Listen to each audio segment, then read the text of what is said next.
네, 그럼 지금부터 낭송회 춘천 글소리 시작하도록 하겠습니다. 인사드리겠습니다. 여러분 안녕하십니까? 저는 오늘 사회를 맡은 아나운서 이정입니다. 반갑습니다. 네, 먼저 축하 공연이 준비되어 있습니다. 오늘 낭송회를 축하해 주시기 위해 뮤지컬 배우 박창민님께서 준비를 하셨는데요. 가곡과 오페라, 뮤지컬 음악 등을 들려주신다고 합니다. 그럼 여러분의 뜨거운 박수로 모시겠습니다.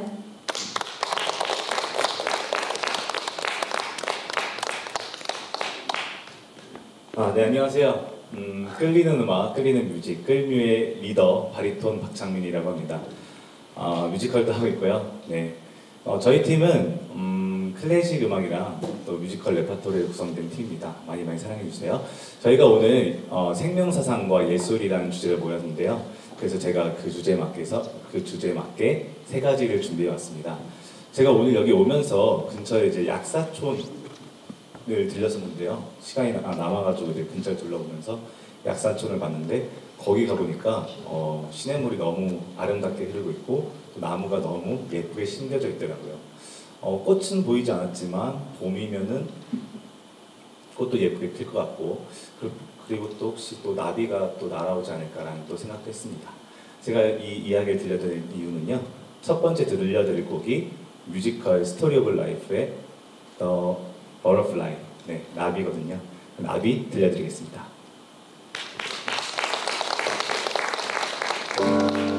아주 머나먼 나라에 아주 작은 나비가 살았어요. 꽃가나무 가득한 왕국에서 강물이 숲을 사이로 춤추며 흘렀죠. 봄바람 따라 바닷가로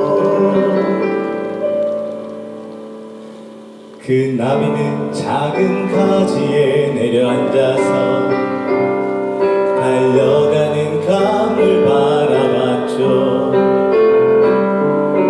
혹시라도 바람에 휩쓸려 갈까봐 잎사귀 뒤에 숨어 말했죠.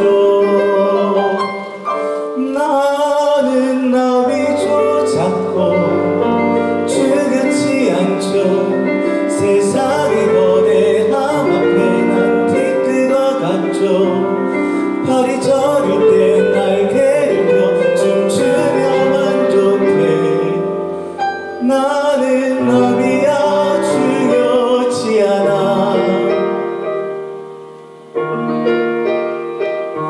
어느 날 그는 강물에게 물어봤죠. 저기요 어디로 가나요? 저 폭포 넘어 세상에는 뭐가 있죠? 나도 알려줘요. 씩 웃으며 강물이 대답했죠. 바람 따라서 바다로 간다.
번째로 들려드릴 곡은요. 여러분 혹시 한국 가곡 좀 좋아하시나요? 제가 아까 저를 소개해드릴 때 바리톤이라고 소개해드렸는데요. 제가 이제 클래식을 전공을 하기도 했고 여기 오니까 오는 길에 언덕에서 뒤를 돌아보니까 춘천역이 보이는데 그 나무가 아니라 산이 함께 이 역과 어우러져 보이는 게 너무 아름답더라고요. 그래서 오늘 이 시간에 이 노래를 부르지 않으면 안 되겠다 싶어서 준비했습니다. 제목은 청산의 살리라 불러드릴게요.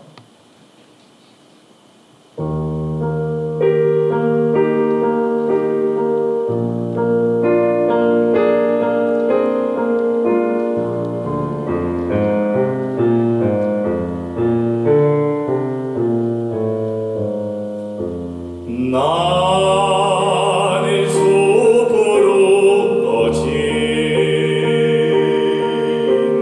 청산의 살리라. 나의 마음 부리러 청산의 살리라. 이 봄도 산허리에 초록빛 물들었네. 세상 건널 시를 믿고 청산에서 살리라. 길고 긴 세월 동안 온갖 세상 변하였어도 세상이 되고 하니 청산의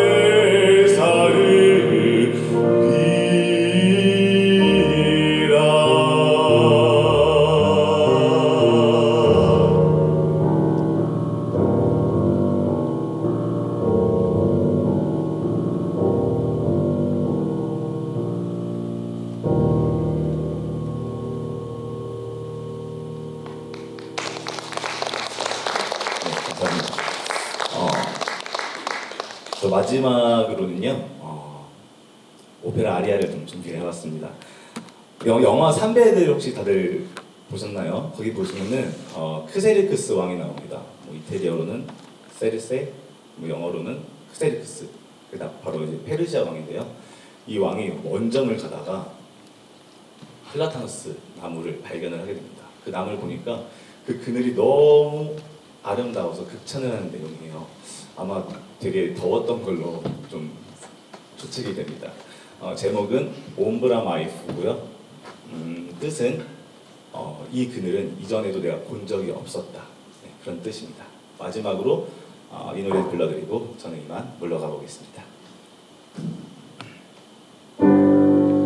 프로니 테네레 네벨레 데미오 플라타노 아마도 베르보이 risplenda il fato con i lampi e procelle non vuol tracino mai la cara pace ne giungo a trofanarvi astrora pace.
문을 열어주신 박창민님께 정말 감사드리겠습니다.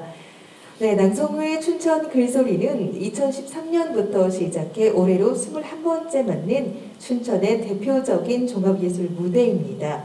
시와 소설, 산문, 음악, 그림, 연극, 뮤지컬 등 문화예술을 전반적으로 아우르고 있죠. 본격적인 시작에 앞서서 낭송회 김근분 회장님의 인사 말씀 들어보겠습니다. 회장님을 앞으로 모시겠습니다. 박수로 환영해 주세요.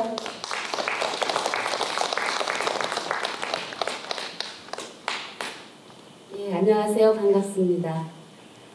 춘천의 몸짓 극장이 이렇게 조촐하게 어딘가 비어있는 듯 하면서도 꽉 찬 가을 분위기가 넘치고 있습니다. 21번째 낭송회 함께 해주신 여러분 반갑습니다. 그리고 오늘 행사가 여러 군데서 상당히 좋은 행사들이 많이 있음에도 불구하고 다 즐기시고 우리와 함께 해주신 여러분들께 거듭 감사를 드립니다. 인사 말씀 드리기 전에 몇 분 소개 올리고 인사 말씀 간단히 하겠습니다. 이 낭송의 첫 번째의 태동을 만들어 주신 두 분 선생님, 또 책에선 시인도 계시죠. 전상국 소설가님 소개해 올리겠습니다.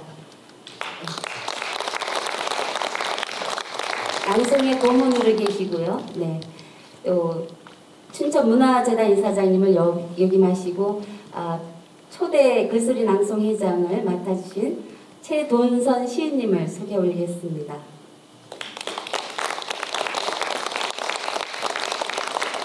처음부터 스텝 겸 기획 연출 총망라 정말 그 밑에 있는 모든 그 자잘한 일들까지 맡아서 해주시는 책에선 시인의 숨은 노력이 없었다면은 오늘까지 오기가 참 힘들었을 겁니다. 책에선 시인 소개 올리겠습니다. 그리고 또 함께 처음부터 해주셨고 현재 청소문화예술원 이사장을 맡으셔서 이 행사를 만들어주신 김기화 이사장님을 소개해 올리겠습니다.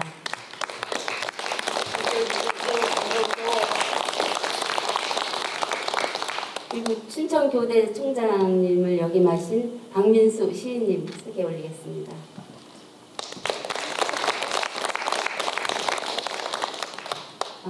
강원도 예총 회장을 역임하셨고요. 춘천문화재단 이사장님도 하셨죠. 예, 최지순 선생님 소개해 올리겠습니다.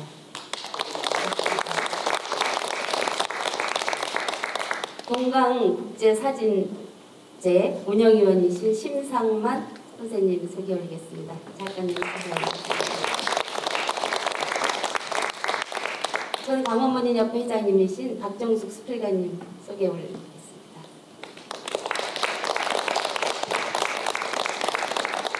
장승진 시인님 춘천문인협회 회장님이십니다. 반갑습니다. 그리고 오늘 그 생명사상과 예술 주제를 만들어주신 발제를 해주실 최성각 소설가님 소개해 올리겠습니다.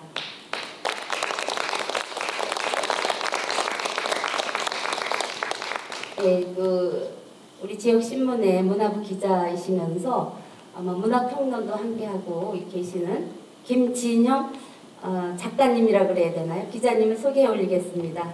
고맙습니다. 이영춘 선생님 오늘 너무 정쾌하게 오셔서 못 배웠습니다. 이영춘 시인님 소개해 올리겠습니다. 그래서 죄송합니다. 네, 그리고 송경애 선생님도 오셨고요. 지금 뭐 이렇게 되면 전부 소개해 올려야 될 것 같습니다. 송병수 선생님도 전 사막시 회장 강원 여성문학 회장님이시고요. 또 책을 좋아하고 또 집에 서재를 꾸미고 조그마한 고화당이라는 조그마한 그 모임 아주 아늑한 거처를 마련하고 계시는 하순득 씨도 함께 와 계시고요. 임남숙 수필가님도 와 계십니다. 제가 위에 정주현 시인님도 와 계시고 제가 일일이 소개를 못 올려서 죄송합니다. 오늘 정말 조촐한 시간이고요. 또 어디에서나 가을이 깊어가는 소리와 그런 느낌이라고 할까요? 속삭이는 그런 그 이야기가 들리는 것 같습니다. 오늘 특별히 그 바쁘신 시간 함께 해주신 여러분들께 거듭 감사드리고요. 오늘 주제가 생명 사상과 예술이라는 주제를 가지고 여러분들과 함께 시간을 함께 하고자 합니다.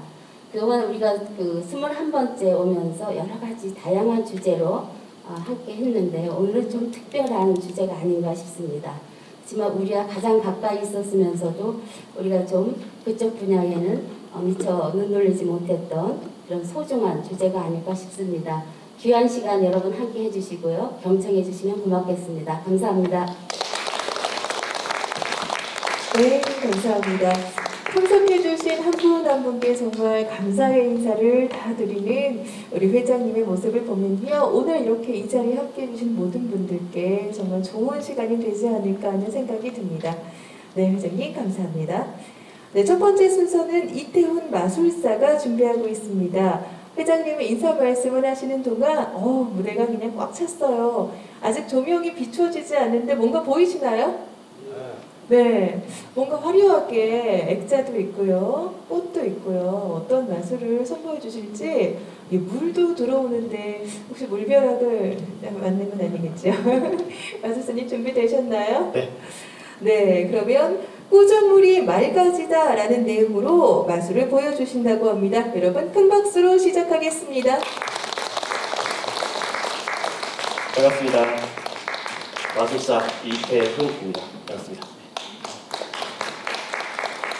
먼저 낭송회 글소리 춘천에서 이렇게 마술 공연을 하게 돼서 굉장히 기쁜 마음으로 참여하게 됐고요. 지금부터 여러분들께 아주 신기한 마술을 보여드릴 건데 준비하면서 굉장히 고민에 많이 빠졌었어요. 왜냐하면 어떤 마술을 보여드릴까? 왜냐하면 제가 전달받은 주제가 생명, 자연, 그리고 정화 이런 것들이었거든요. 자연에서는 뭐 자연스럽게 풀어낼 수 있는데 이걸 어떻게 마술로 풀어내서 여러분들께 신기함을 드릴 수 있을까라고 고민을 많이 하던 중에 문득 산이 많잖아요. 산을 보다가 깨달았죠. 뭔가 자연이야말로 진짜 마술이 아닌가라는 생각을 해봤어요. 예를 들면 이 조그만 씨앗이 시간이 지나서 싹을 틔우고 꽃이 피는 것처럼요. 네. 그래서 뭘까? 그 마술, 이 자연과 뭐 생명과 뭐 정화 이런 것들을 어떻게 마술을 풀어서 보여드릴까? 이것보다 그냥 자연 있는 그대로의 모습을 보여드리면 제가 느꼈던 신기함도 여러분들께서 느끼실 수 있지 않을까 싶어서 한번 준비를 해봤습니다. 재밌게 봐주시고요. 음악과 함께 시작해보도록 하겠습니다.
another's eyes. To be blind beyond yourself is to look but not see. Knowing much is not enough to be wise. To see the wonder in all we've been given. In a world that's not always as it seems. On the path that we choose, turn every corner, follow on, for another begins. They speak to all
끝나신 건가요? 뭔가 갑자기 뭐가 나올 것 같고 네, 그러실 것 같은데 네. 너무 멋진 마술을 보여주신 마술사님께서 지금 소품을 옮기시느라 인사를 못 드릴 것 같습니다. 네, 다시 나오시면 인사를 드리겠습니다. 네, 고생해주신 마술사님께 다시 한번 큰 박수 부탁드립니다. 네, 감사합니다. 이야, 깜짝 놀랐어요. 어떤 게 가장 신기하셨나요? 그림자, 그죠? 그림자에서 커팅을 했는데, 살아있는 그 장미꽃이 툭 떨어져서 저는 옆에서 봤잖아요. 네, 우리 어때요? 사람들은 그냥 있는 그대로 보지 않고 어떤 비밀이 있지? 뭘 어떻게 한 거지? 굉장히 눈을 크게 뜨고 봤는데도 모르겠더라고요. 네, 마술은 정말 신기한 것 같습니다. 그리고 우리 오늘의 주제에 맞게 또 처음에 물을 막 이렇게 해서 생명 정화되는 환경에 대해서 또 해주셨는데 물이 막 섞일 때 그 가루들을 막 섞었잖아요. 근데 어떻게 그거를 또 가루대로 이렇게 했을까요? 비밀을 아실까요? 모르시겠죠? 저도 모르겠어요. 그리고 저는 정말 신기했던 게 화분에서 이렇게 꽃이 폈잖아요. 제가 거기 뭐 버튼이 있나? 아니 뭐 실이 연결돼 있나? 굉장히 유심히 봤어요. 아니었어요. 어떻게 한 걸까요? 저만 궁금. 마술이라 그러니까 더 이상 알려고 하지 말아라. 그렇죠? 네. 와, 마술은 볼 때마다 신기한 것 같고요. 또 이렇게 우리 김대훈 마술사님께서는 스토리텔링을 가지고 오늘의 주제에 맞게 마술을 잘 보여주신 것 같습니다. 네, 이렇게 또 신기한 마술로 첫 번째 순서를 시작했습니다. 두 번째 순서 진행해도 될까요? 준비가 되셨을까요? 네, 그럼 두 번째는요. 문화 강연 시간이 준비되어 있습니다. 생명사상과 예술을 주제로 김진형 문화평론가께서 강연을 해주시겠습니다. 앞으로 모시겠습니다. 박수 부탁드립니다.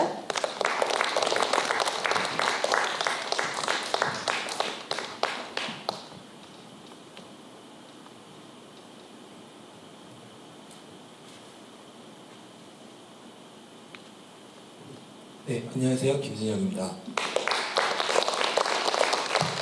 네, 오늘 너무 만나뵙게 돼서 반갑고요. 김지아 선생에 관한 주제로 글을 쓰게 됐는데 이 글을 쓰게 된 계기가 있었어요. 5월 8일 날 돌아가셨는데 이상하게 그 분의 부고를 쓰고 장례식장에 좀 가보고 싶었어요. 다음 날 제 장례식장에 한 10시 반에서 11시쯤 갔는데 전문객이 저밖에 없었어요. 그 자리에서. 약간 불이 반쯤 꺼진 장례식장에서 이제 밥을 먹는데 이상하게 시간이 좀 멈춰진 감들이 있더라고요. 생전에 그 사람처럼. 근데 그래서 그분이 어떤 분인가 좀 잠시 생각을 해봤어요. 지난 6월에 어떤 임진택 명창께서 이제 그런 글을 쓰시더라고요. 위선자가 아니라 위약자였다고. 선을 위해서 악을 행한 사람이 아니라 악을 위해서 선을 행한 사람이 아니라 선을 위해서 악을 행한 사람이었다. 그 말이 참 맞다고 생각을 해요. 어떤 정파에도 몸담지 않았던 사람이었고 그가 이제 사형 선고까지 받았던 사람임에도 우리는 조금 그의 아픔을 조금 이해하지 못하고 그를 너무나 조금 단순하게 바라봤던 건 아닐까 싶어서 이 글을 쓰게 됐고 어떤 좀 참을 수 없는 갈증이 있었던 것 같습니다. 그렇게 해서 글을 시작하겠습니다. 김지아 선생의 좀 저항 시인으로 많이 평가가 되어 있는데요. 조금 이제 저항에서 생명으로라는 많은 주제가 담론이 있었고요. 하지만은 이제 그의 생명 사상에 대해서는 좀 제대로 논의된 적이 없었던 것 같습니다. 생명 상상가라고 했지만 왜 생명 사상가인지 그 부분을 조금 더 깊이 이해해 보려고 이제 마지막 그 산문집을 좀 위주로 이제 글을 썼고요. 근데 그 글이 워낙 좀 어려운 내용이라 가지고 개인적으로는 이제 내가 이해할 수 있는 만큼만 또 내가 쉽게 얘기할 수 있는 부분만 여러분들께 좀 얘기를 해드리고 있습니다. 일단은 아무래도 그 감옥에서 이제 환경에 대한 주제를 좀 많이 보셨던 것 같아요, 김지아 선생님께서는. 근데 그 환경에 대한 주제가 결국은 동학으로 가고 정역으로 가고 주역으로 이제 다 이어지면서 선불교적 관점으로 이어졌는데, 이 동학이 뭐냐면은 또 이제 동학이 이전의 동학이 아니라 또 새로운 동학의 이해로 바라봤던 것 같습니다. 그 사람 안에 한올이 있다는 말씀은 내 안에 신이 있다는 거고, 내 안에 신령한 무언가가 있다는 것은 그건 너에게도 있다는 거고 모두에게도 있다는 겁니다. 내가 너를 모셔야만 그것이 바로 내 안에 신령함이 깃든다는 얘기거든요. 저는 그 인간은 만물의 영장이다라는 말을 별로 좋아하지는 않습니다. 하지만 내가 내 안에 만물을 내가 만약에 한 인간이 그 마음 안에 만물을 모실 수 있다면 그 인간은 만물의 영장일 수도 있다고 생각을 합니다. 내가 너이고 너가 나이고 그렇게 해서 끊임없이 연결된 마음들, 그 마음들이 모여서 하나의 우주가 되고 신이 되는 것과 마찬가지라고 생각을 합니다. 그 주제는 이제 김자의 이제 흰 그늘 심연과 학의 미학이라고 했는데요. 한국학 영역에서 많이 이제 어떤 생태 무괴 미학들이 있지만 오적의 시인으로도 많이 평가되고 있고요.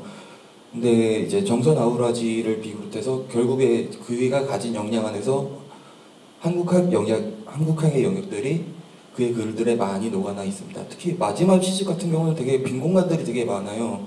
시의 완성도 측면에서는 좀 많이 떨어질 수는 있는데 오히려 그 빈 공간들이 좋은 거죠.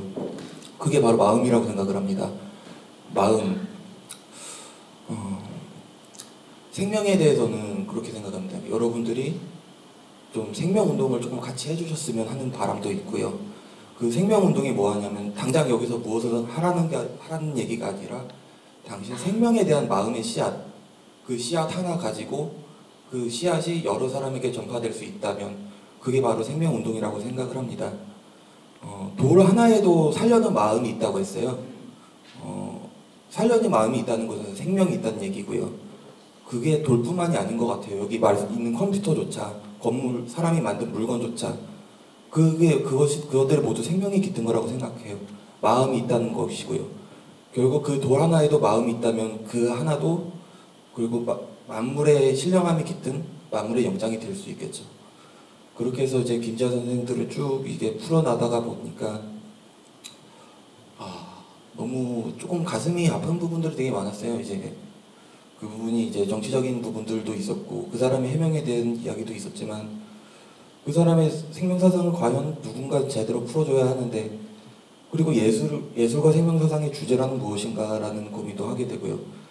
예술은 결국엔 그 생명에 깃든 마음 안에 깃든 그것들을 표현하는 일이라고 생각을 해요. 단순히 이제 꽃이 예쁘다, 자연이 아름답다 그것이 아니라 그 아름다운 자연을 내가 어떻게 이해하느냐에 대한 관점 그것이 바로 예술이라고 생각을 합니다. 예술이 결국에는 이제 껍데기뿐만이 있는 예술이 되어서는 안 된다는 얘기와도 일치합니다. 마음이 없는 예술이 이 자리에 좀 많은 예술인분들이 있는데 마음이 없는 예술이 있는 경우들이 많은데 결국에는 그것들은 다 사라질 수밖에 없는 것들이고 또 전 세계적인 기후위기들이 지금 우리에게 닥쳤습니다. 기후위기가 닥치면서도 우리는 이제 우리 주변에 어떤 만물의 변화만은 생각을 하는데 우리 마음의 변화에 대해서는 생각을 못하는 것 같아요. 사람들이 자꾸 싸우려 들고 어떤 사람 반목하고 되게 이해하려고 들지 않으니까 자꾸 반목을 하게 되는 거고 근데 그게 지금 전 세계적인 현상인데 그거를 이제 김지아 선생님께서는 이제 정역으로 다시 풀이하셨거든요. 이것은 이제 김지아 선생님께서 오대산에서 좀 꽤 오랜 시간 머물면서 탄어의 영향에 대해서도 좀 많이 받은 측면이라고 봅니다. 그 탄어의 이제 예언을 들자면은 이제 몇 가지가 또 있고 근데 이제 한순간에 기후위기가 이제 서서히 오는 것이 아니라 기후위기는 한순간에 온다. 한순간에 사람들에게 많은 것들이 온다. 근데 그 기후위기 속에서도 가장 위험한 것은 사람들의 정신의 핍박이라고 그 얘기를 하셨어요. 그 정신의 핍박이라는 게 우리가 지금 인식을 하진 못하고 있지만은 완만한 죽음과 또 마찬가지로 통하는 이야기라고 생각을 해요.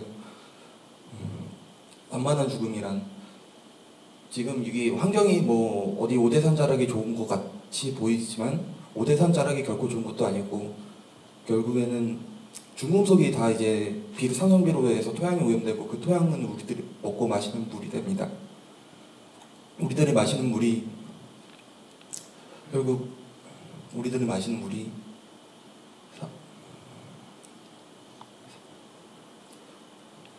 잠깐만 다른 얘기를 좀 넘어갈게요.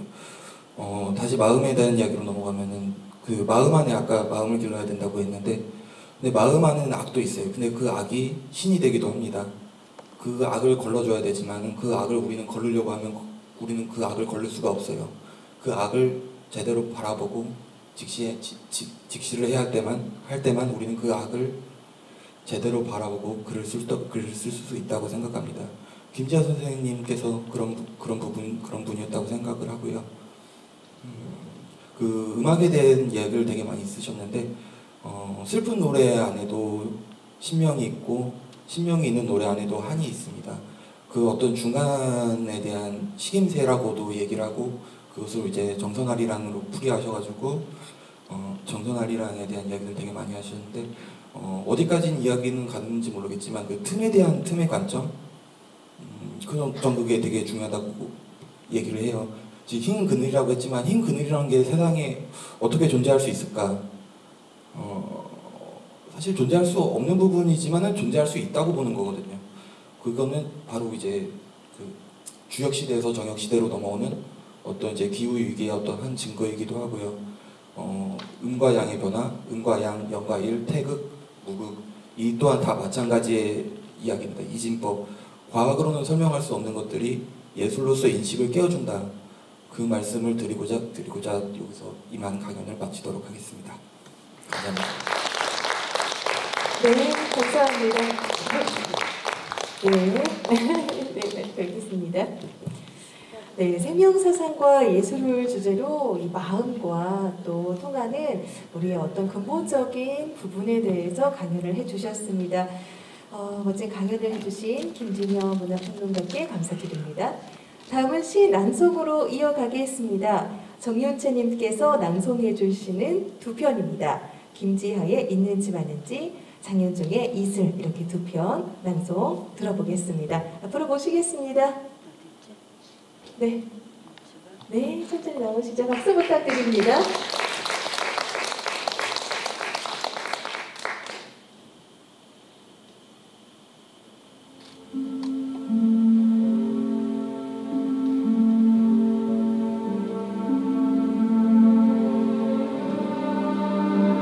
있는지 많은지 김지하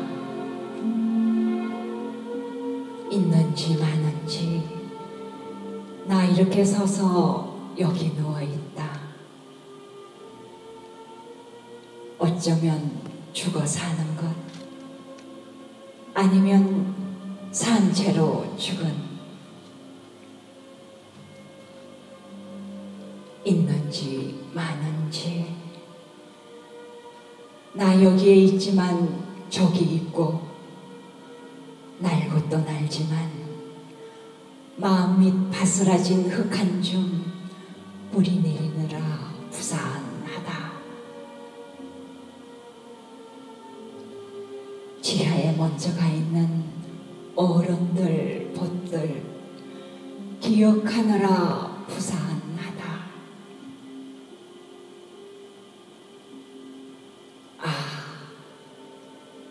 있는지 많은지 나 이렇게 선 채 여기 누워있다.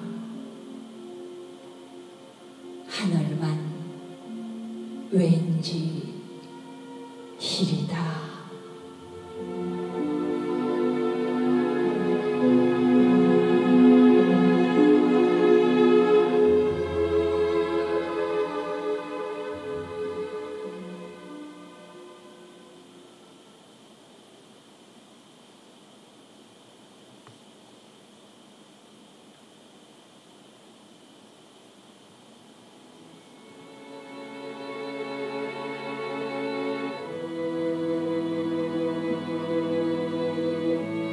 이슬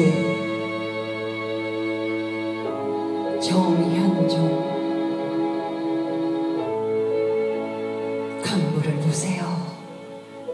우리들의 피를. 바람을 보세요. 우리들의 숨결을. 흙을 보세요. 우리들의 살을. 구름을 보세요. 우리의 철학을. 나무를 보세요. 우리들의 시를. 새들을 보세요. 우리들의 꿈을. 아, 곤충들을 보세요. 우리의 외로움을. 지평선을 보세요. 우리의 그리움을. 꽃들의 산매를. 우리의 기쁨을. 어디로 가시나요? 누구의 몸속으로. 가슴도 두근두근. 누구의 숨속으로. 열리네. 저 길, 저 길의 무한. 나무는 구름을 낳고, 구름은 강물을 낳고, 강물은 새들을 낳고, 새들은 바람을 낳고, 바람은 나무를 낳고. 열리네. 서널하고 푸른 그 길. 취하네. 어지럽네. 그 길의 휘몰이. 그 숨길, 그 물길, 한 줄기 혈관. 그 길, 크나큰 거미줄. 거기 열매 열은 한 방울 이슬. 진공이 묘유로 가네.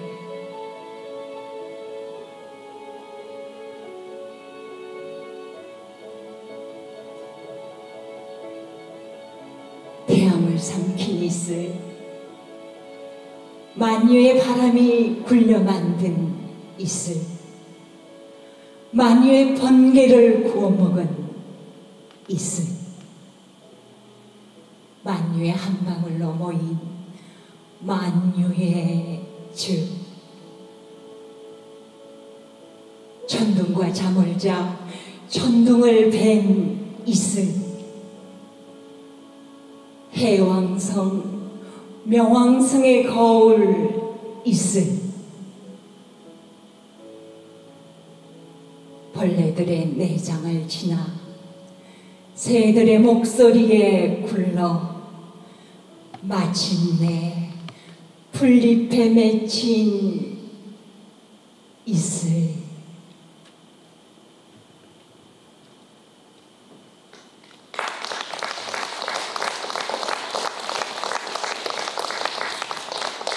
네, 너무 고운 목소리로 시 낭송을 해주신 우리 정윤채님께 감사드립니다. 네, 박수가 절로 나오죠? 네, 감사합니다.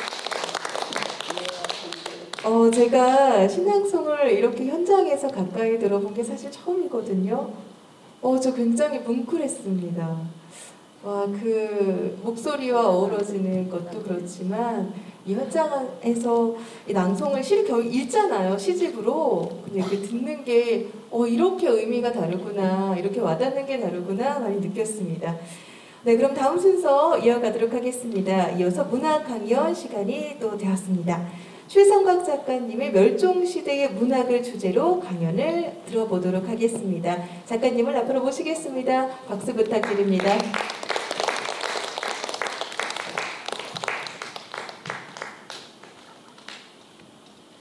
안녕하십니까, 최승각입니다. 나무가 예전에는 3억 5천만 년 전 얘기입니다. 풀처럼 난쟁이였다, 자라지 못했다. 그런 얘기를 이제 그 풀을 배워온 후배가 말을 하길래 매우 흥미로워서 처음 들어본 이야기여서 물었더니 제가 실은 자료에도 있지만은 이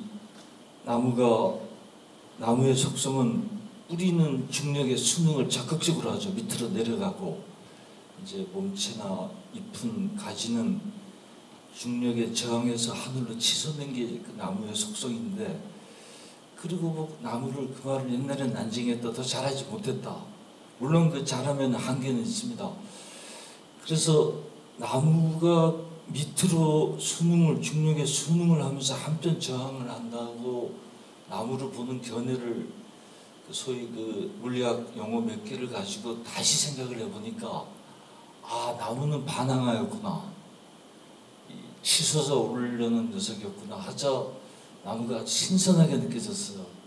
그랬는데 나무가 난쟁이 같은 풀에서 한없이 치솟아 오르려는 그 욕망을 실현하기까지 어떤 물질이 필요했나 봐요. 그 물질의 이름이 리근이라는 분자인데, 이 리근이라는 분자를 개발하기 위해서 말해봐야 우리가 상상이 안 되는 어마어마한 시간을 인내하면서 개발했나 봐요.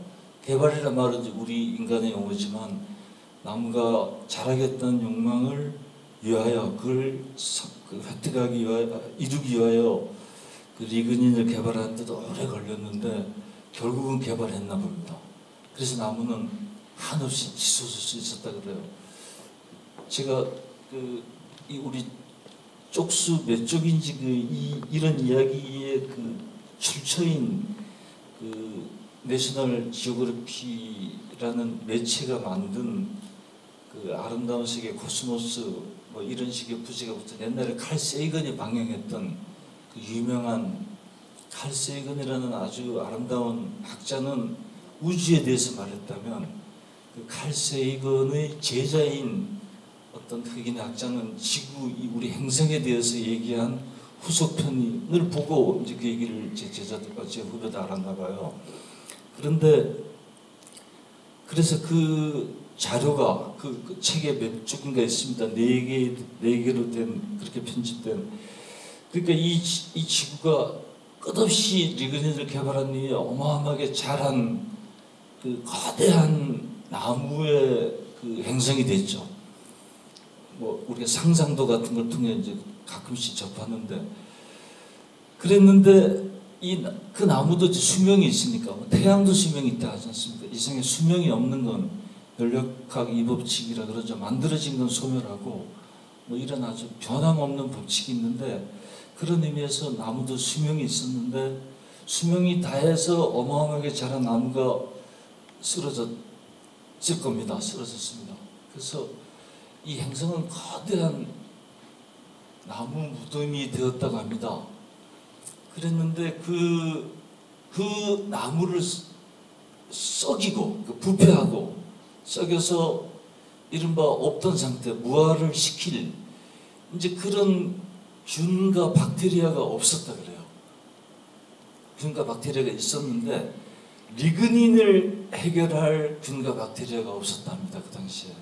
그래서 어마어마한 아득한 옛날에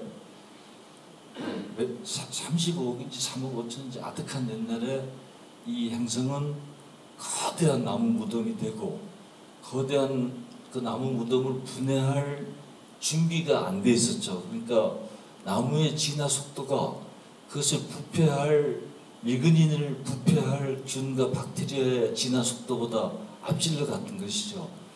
그래서 이제 나무 무덤이 됐는데도 끝없이 시베리아 화산 폭발이 일어나고 대륙들이 움직이고 이동하고 요동을 쳤죠. 잠시도 이 행성이 가만히 있지 않았던 긴 시간이 있었지 않습니까?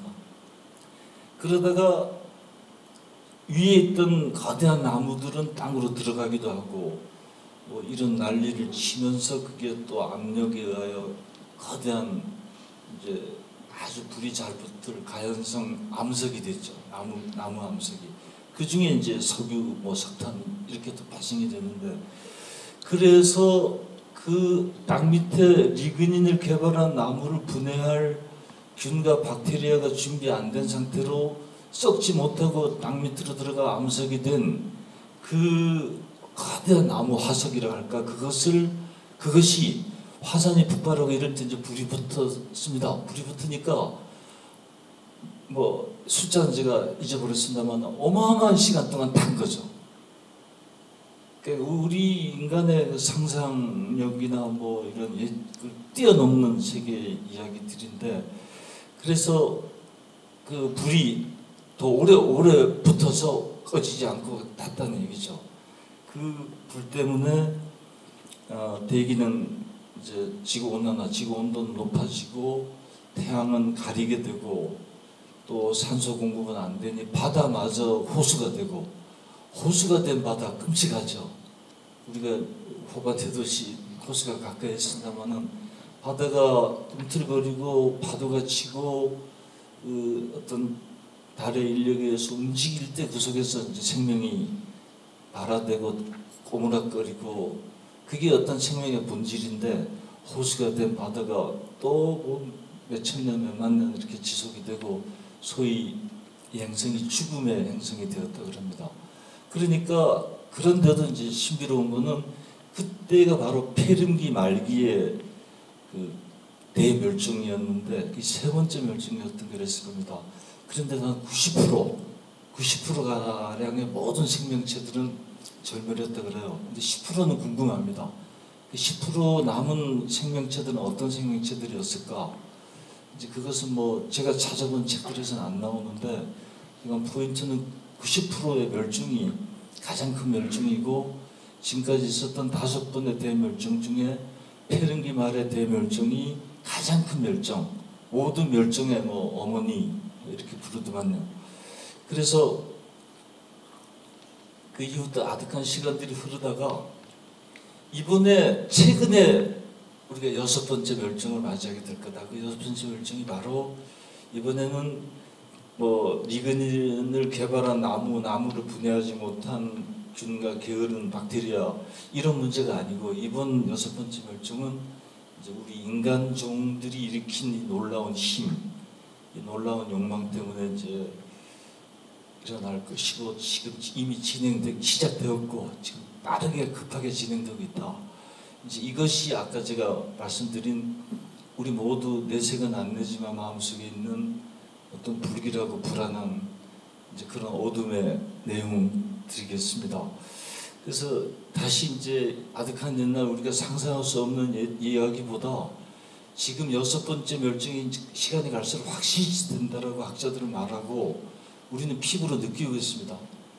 뭐 우리나라 경우에 남쪽에서 이제 뭐 끝없이 여러 그 태풍들이 올라오는데, 우리 춘천은 다행히 내륙 중앙이라 태풍의 피해가 없습니다만은 늘 있던 태풍입니다. 그런데 태풍 규모를 능가하는 거대한 산불, 가뭄, 뭐 지난해 여름에 유럽에서 일어난 일, 어마어마한 그 잘난 유럽 아이들이 겪은 고통, 또 얼마 전에 파키스탄에서 또 거대한 지진, 남미 아마존은 불이 붙으면 꺼지지 않고 장사 사업가들, 또 나쁜 고약한 친구들은 끝없이 벌채를 하고, 그래서 정말 굴러가고 필요했던 산소는 빠르게 줄어들고 있고, 많이 우리가 보고 있는 북극의 얼음은 생각보다 빨리 녹고 있고, 소위 북극곰으로 상징되는 그 어떤 지금 이 시대의 어떤 그 상징이죠. 북극곰 얼음 조각이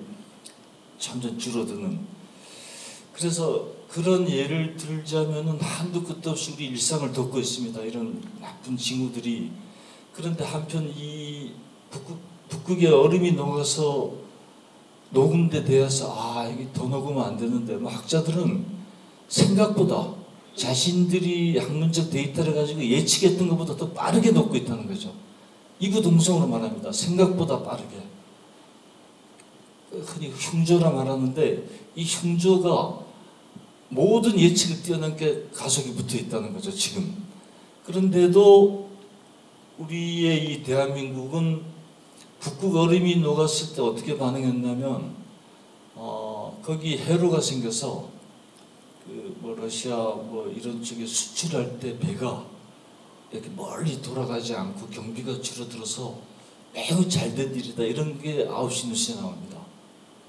9시 뉴스에 여기 이분도 아나운서지만 그 아나운서들의 그 감정이 실리지 않은 그 한결같은 얼굴로 무엇을 전하냐면 북극에 얼음이 녹아 해로가 생겨서 우리는 수출을 더 많이 하게 되고 우리 경비가 줄어들고 어쨌든 우리도 잘 살게 됐습니다가 나와요. 근데 이걸 사람들은 북극이 얼음이 녹아 해로 바다가 더 넓어져서 육지로 돌아가지 않게 되었다고 이게 기뻐할 일인가 하고 물어볼 틈도 없이 우리를 덮고 있는 것은 이제 더 많은 성장, 더 많은 GNP, 뭐 G7, 뭐 세계 11위 국가, 와 옛날에 얼마나 가난했느냐, 우리가 이룬 성취가 얼마나 대단하냐, 뭐 K 뭐 이렇게 시작되는 놀라운 그 욕망이 실현된 데 대한 이제 찬사만 되풀이됩니다. 그런 뉴스의 어떤 핵심이 갖고 있는 아주 그 어둡지만 우리가 직시하고 대처하지 않으면 안 되는 이제 진실보다는 이렇게 모든 과학적 사실이나 어떤 부인하면 안 되는 팩트들이 늘 성장, 경제, 또 어떤 평창, 더 잘 살 수 있다. 이제 이렇게 그 당위정이 입혀져서 우리를 현혹시키고 정신을 못 차리게 만들고 있는 것이죠. 그래서 멸종시대의 문학이라는 주제로 열띤 강연을 해주신 우리의 최성각 작가님 감사합니다.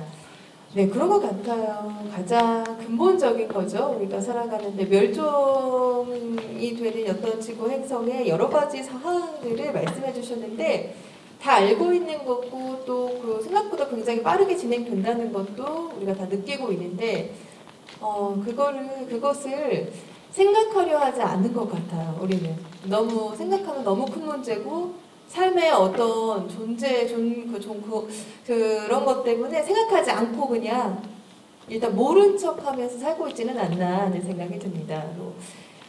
분리배출을 하는데 분리수거가 잘 안 된다는 것은 정말 한 번쯤 모두가 감시하고 고민하고 해결해야 되는 문제가 아닐까 싶습니다.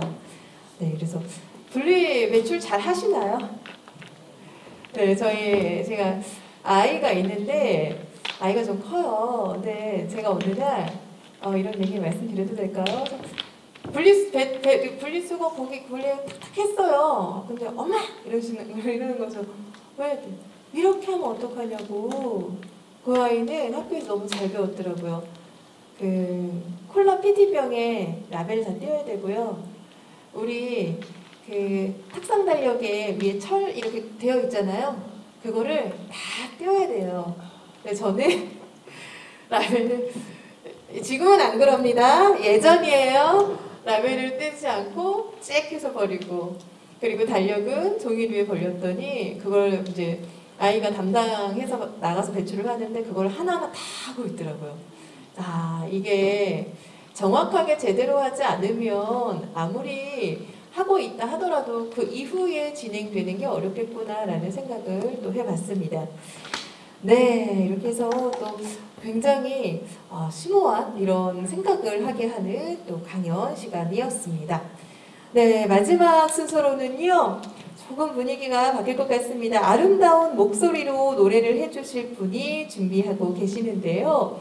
이분이 목소리도 아름다운데 또 뒤에 밴드가 같이 소리를 아우러 주신다고 합니다. 지금 기타와 건반이 같이 되어 있거든요. 이분 제가 몇 년 전에 행사장에서 뵀었는데 아마 기억 못 하실 수도 있어요. 노래를 너무 잘하셔서 제가 기억하는 거거든요. 제가 행사장 많이 다니잖아요. 근데 정말 목소리가 아름답고 노래 너무 잘하시고 말씀도 너무 예쁘게 하셔서 제가 이 이름을 기억하고 있었습니다. 감사합니다. 네, 준비되셨나요? 네네. 네. 그러면 이담비 씨께서 양희은의 곡 외에 다른 곡들도 우리에게 선사한다고 하거든요. 여러분 큰 박수 부탁드립니다.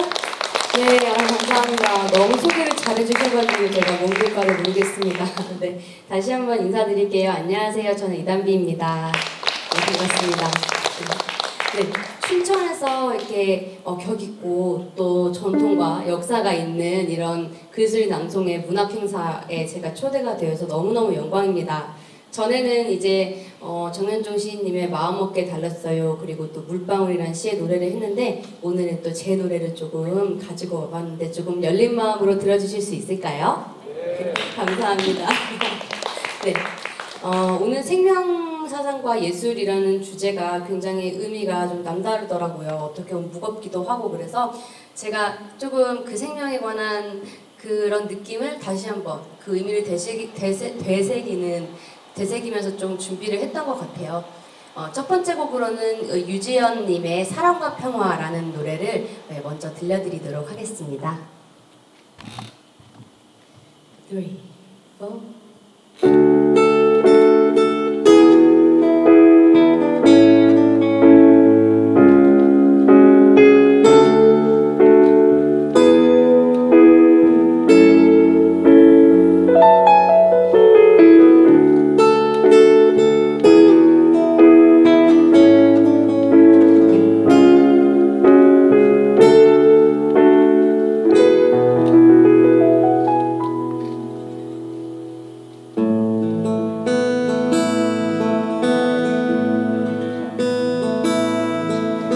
던져진 동전이 굴러가듯이 새들이 하늘을 날아가듯이 내 혼자 일에는 나의 마음껏 그렇게 지내왔어. 창문 너머로 나를 부르는 한가닥 실바람에 나는 살고 싶어, 나는 주고 싶어. 온누리에 깃든 사람 보고 싶어.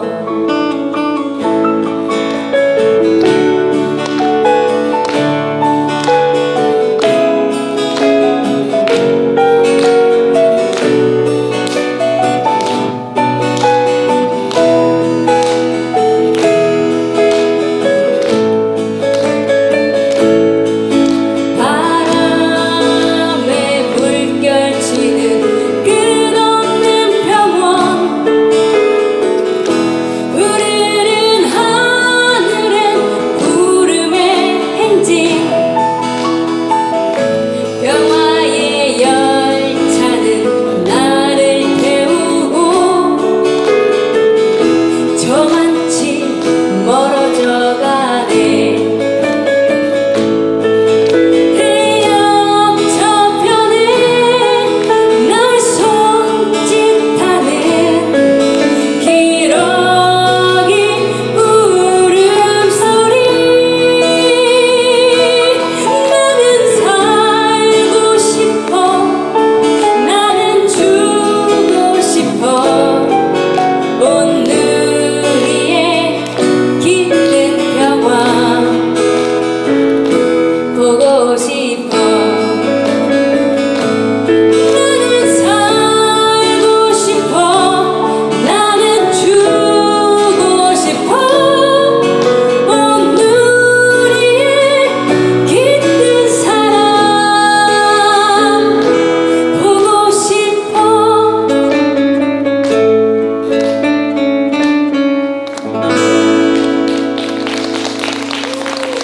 감사합니다. 네, 사랑과 평화라는 곡이었고 굉장히 생명의 어떤 사랑의 의미가 담겨 있지 않을까 이런 생각도 제가 좀 해봤습니다. 네, 두 번째 곡으로는 이제 제 노래를 좀 들려드릴 텐데요. 별리라는 노래예요. 사랑하는 사람을 떠나보내고 청춘도 저물어가는 어떤 그런 상황을 어떤 노래로 제가 좀 표현을 해봤는데요. 네, 이 가을과 좀 어울리지 않을까 싶어서 준비해봤습니다. 들려드릴게요.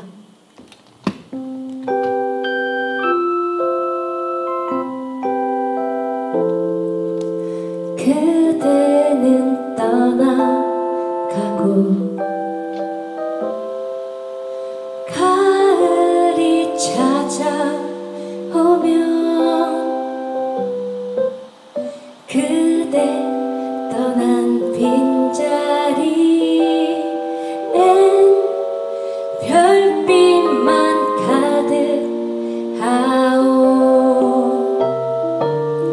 청춘의 한입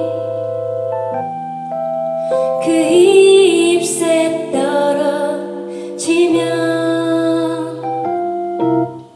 부르던 내 사랑도 바람에 실려 마주한 자리에 낙엽만 덮이려니 내가 사랑한 그대 어디 있어.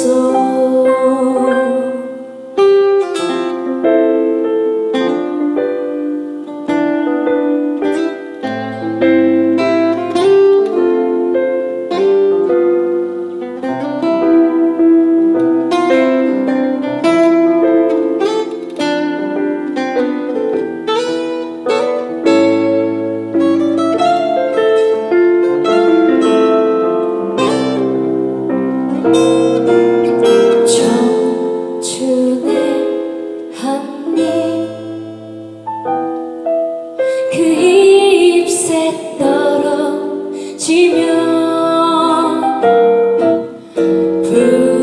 부르던 내 사랑도 바람에 실려 마주한 자리에 낙엽만 덮이려니 내가 사랑한 그대 어디 있어. 내가 사랑한 그대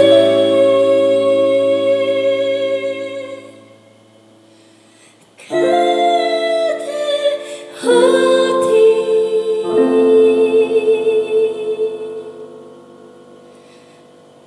있어.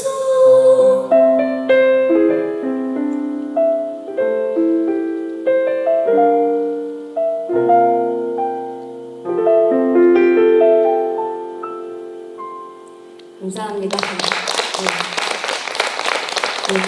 이 노래는 제가 만들었거든요. 그래서 뭔가 떠나가는 그런 마음이 조금 더 제가 부르면서 좀 울컥했던 것 같아요.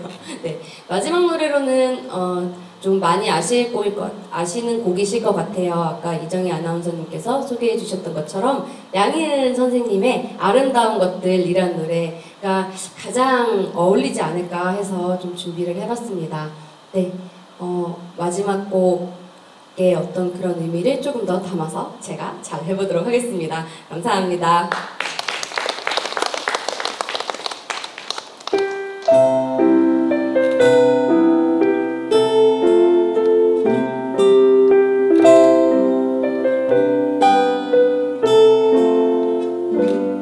꽃잎 끝에 달려있는 작은 이슬 방울들 빗줄기 거세게 내려오면 어디로 데려갈까. 바람아 너는 알고 있나. 비야 내가 알고 있나. 무엇이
제 얘기가 맞죠? 네, 정말 잘 부르고 참 목소리 너무 예쁘시죠?